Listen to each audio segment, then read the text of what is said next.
Assalamualaikum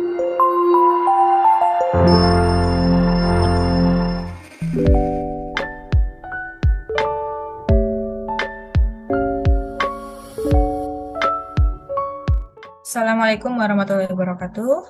Selamat datang di kelas Data Science pada materi Data Preparation Feature Engineering.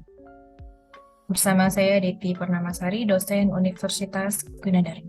Tahapan pengembangan proyek Data Science dengan menggunakan tahapan CRISP-DM, yaitu Cross Industry Standard Process Data Mining, diawali dari Business Understanding, Data Understanding, Data Preparation, Modeling, Evaluation, dan Deployment. Metodologi umum untuk data mining, analitik, dan proyek data science berfungsi menstandarkan proses data mining lintas industri. Digunakan untuk semua level dari pemula hingga pakar. Pada pekerjaan terkait data science, salah satu tahap awal yang dilakukan adalah data preparation, atau juga biasa disebut dengan data pre-processing, atau data manipulation, atau data cleansing, atau normalization. Transformasi data mentah menjadi format yang mudah dipahami merupakan pemahaman dari tahap data preparation. Kemudian, pada tahap ini menemukan data yang relevan untuk disertakan dalam aplikasi analitik sehingga memberikan informasi yang dicari oleh analis atau pengguna bisnis. Langkah pemrosesan yang melibatkan pembersihan, transformasi, dan konsolidasi data. Fakta terkait data preparation adalah tahap ini merupakan tahap yang membutuhkan porsi dalam waktu kegiatan antara 60 sampai dengan 80%. Data yang ada saat ini dari banyak sumber data dan format yang beragam. Data terstruktur, data semi terstruktur, dan data tidak terstruktur. Kualitas model prediktif akan bergantung pada kualitas data, atau kita biasa mendengar istilah garbage in, garbage out, atau yang disingkat dengan GIGO. Feature engineering dapat dilakukan dengan beberapa teknik, di antaranya adalah imputasi, penanganan missing value, feature rename, encoding, feature selection. Feature engineering adalah bagaimana cara menggunakan pengetahuan dalam memilih fitur atau membuat fitur baru agar model machine learning dapat bekerja lebih akurat dalam memecahkan masalah. Feature engineering akan memakan sebagian besar waktu saat membuat model machine learning, karena memang feature engineering ini ada pada tahap data preparation. Agar model dapat memprediksi dengan baik, maka kita harus melakukan input fitur yang berkorelasi kuat dengan output yang diharapkan. Tahap data preparation yaitu pembersihan dan validasi. Yang pertama adalah melakukan pemilihan atau select data, kemudian melakukan pembersihan atau clean data, kemudian dilakukan validasi data. Feature selection adalah proses memilih fitur mana dari kumpulan fitur asli yang terbaik dalam high pipeline prediksi model. Atau bisa kita katakan fitur ini merupakan kolom dari dataset yang kita miliki yang akan kita gunakan pada pembangunan model. Metodologi seleksi fitur yang pertama adalah filter method, embedded method, dan wrap method. Teknik seleksi fitur adalah seleksi univariat, kemudian pentingnya fitur atau fitur important dan correlation matrix dengan heatmap. Metode paling sederhana dan tercepat yang didasarkan pada uji statistik univariat merupakan teknik seleksi univariat. Untuk setiap fitur, ukur seberapa kuat target bergantung pada fitur menggunakan uji statistik. Bisa menggunakan chi-square atau ANOVA. Uji statistik dapat digunakan untuk memilih fitur yang memiliki relasi paling kuat dengan variable output atau targetnya. Library scikit-learn menyediakan kelas select keybase yang dapat digunakan pada tahap ini. Berikut ada formula chi-square yang dapat digunakan pada seleksi univariate. ANOVA atau Analysis of Variance merupakan salah satu teknik analisis yang berfungsi untuk membedakan rata lebih dari dua kelompok data dengan cara membandingkan variannya. Fitur important mengacu pada kelas teknik untuk menetapkan skor ke fitur input, model prediktif yang menunjukkan importance relatif dari setiap fitur saat membuat prediksi. Skor fitur important dapat dihitung untuk masalah yang melibatkan prediksi, nilai numerik yang disebut regresi, dan masalah yang melibatkan prediksi label kelas yang disebut klasifikasi. Berikut adalah contoh visualisasi dari hasil fitur importance.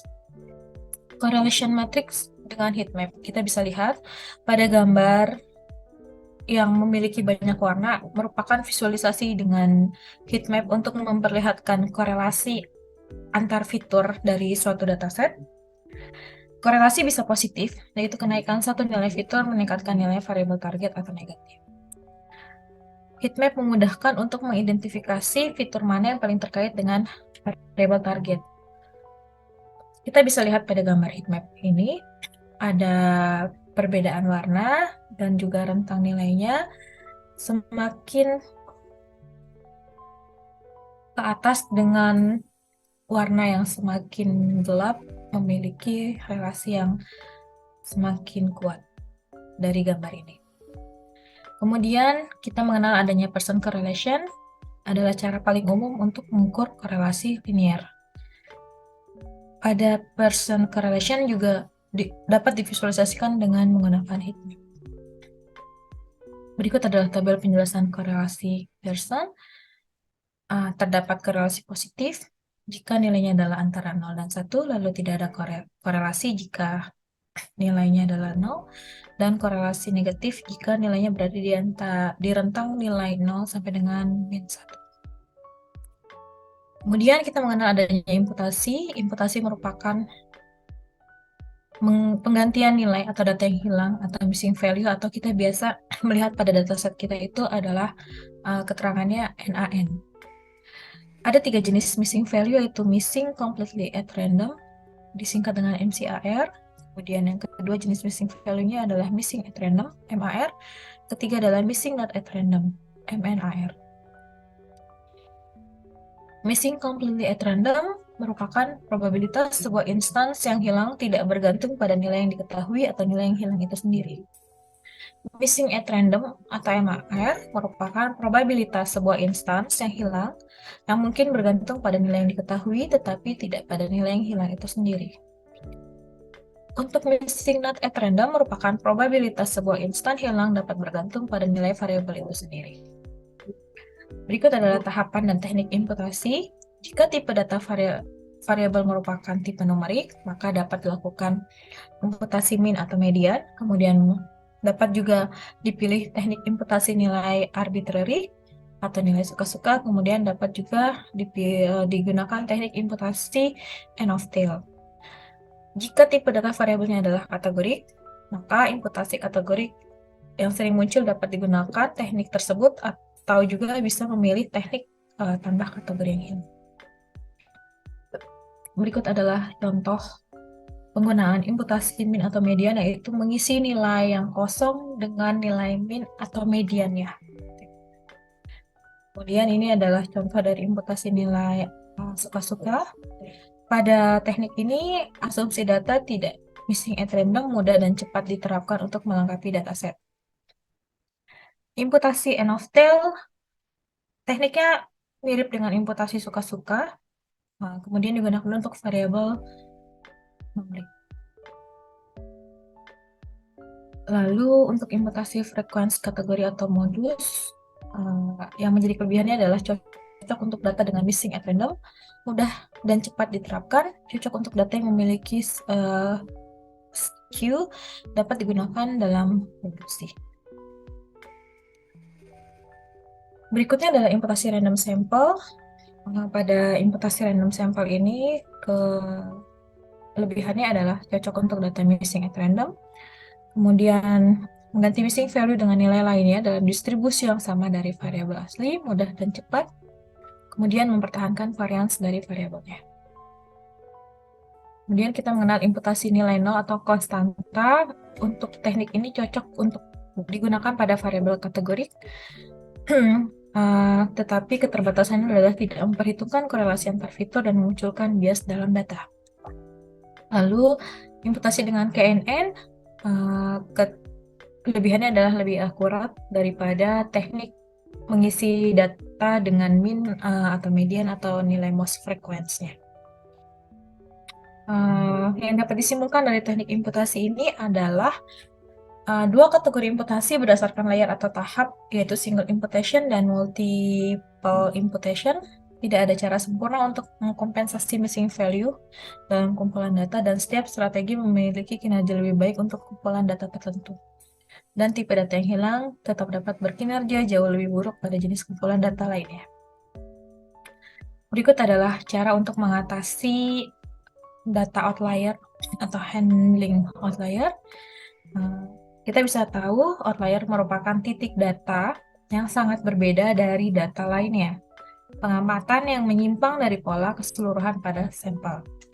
Hal ini dapat disebabkan adanya error pada percobaan, kemudian salah input atau error instrumen, atau alasan-alasan lainnya.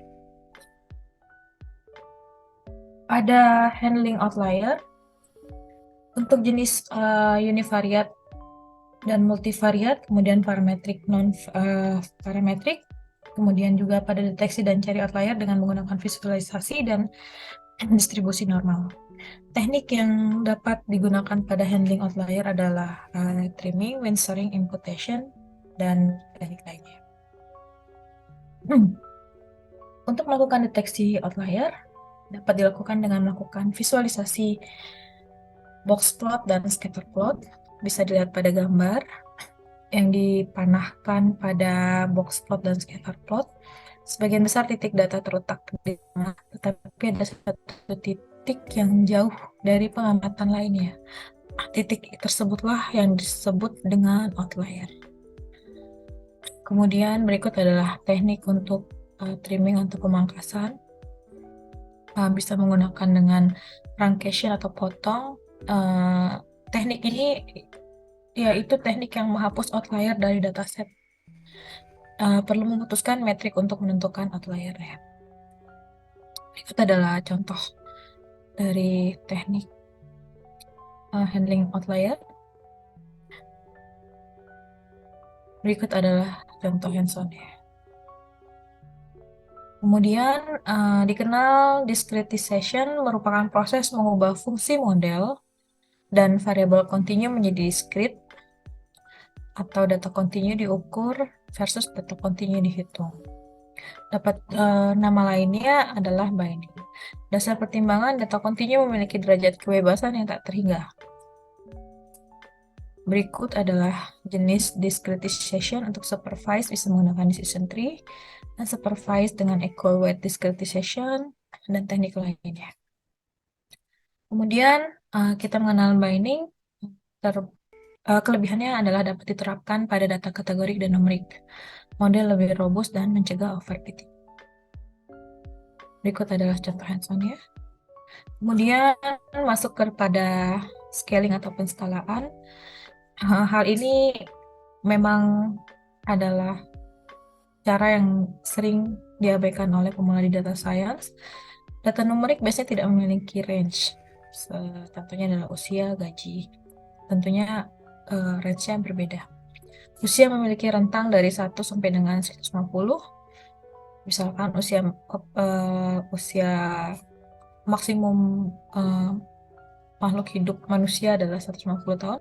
Sedangkan gaji memiliki rentang dari 10.000 sampai dengan 10.000 dolar. Untuk itu perlu dilakukan perbandingan atau membandingkan dengan scaling.